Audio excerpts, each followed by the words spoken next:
that concludes that section. And now we go on to the next section, and that section is verse 26 and 27. Now it is noteworthy. They didn't actually meet in the temple, they met in the Solomon's porch because the Gentiles were not allowed in the temple. So you might say that the early church never met in a building, therefore. And so you may want to keep that in mind whenever that you think about building some edifice for mankind to meet in. This section is entitled, I guess we're off the discouragement. Did you get, oh, encouragement, not discouragement, sorry. Did you get encouraged by that section? If you didn't, you missed it, didn't you? That was what real encouragement is all about. This section is entitled Danger Signal, the Perils of Despising. This is the most solemn warning of all. In fact, it makes your hair stand on end. Verse 26, for if we sin willfully after that we have received the knowledge of the truth, that there remaineth no more sacrifice for sin. Hebrews chapter 10 and verse 23. It is a fearful thing to fall into the hands of the living God.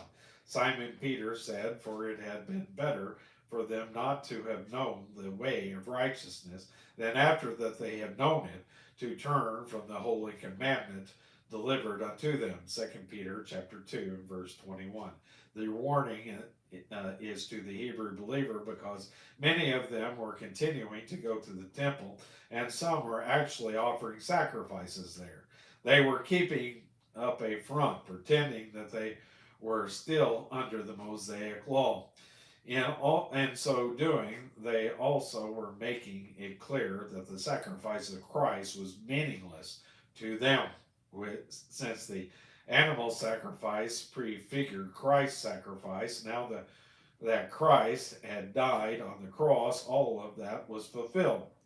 Therefore, what before had been done in obedience to God's command now has become willful sin.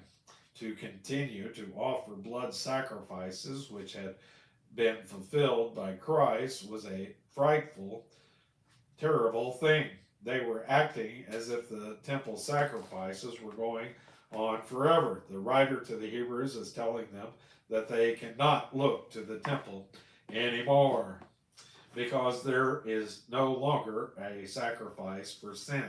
If a man rejects the truth of Christ's death for sin, there is no other sacrifice for sin available, and there is no other way to come to God. They are to look to Christ now rather than to the temple.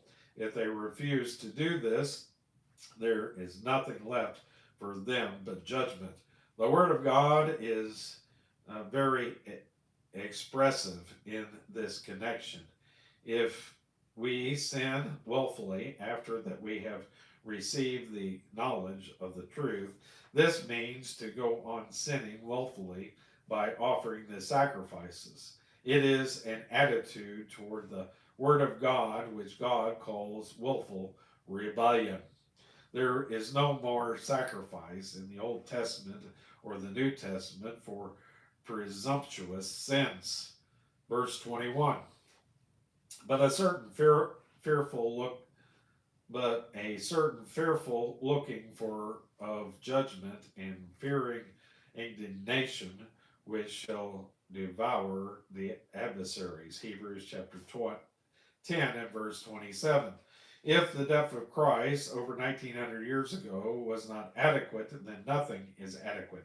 God is not going to do something else to redeem us. Christ is not going to die again, and of course, it is not necessary for him to do so. It sometimes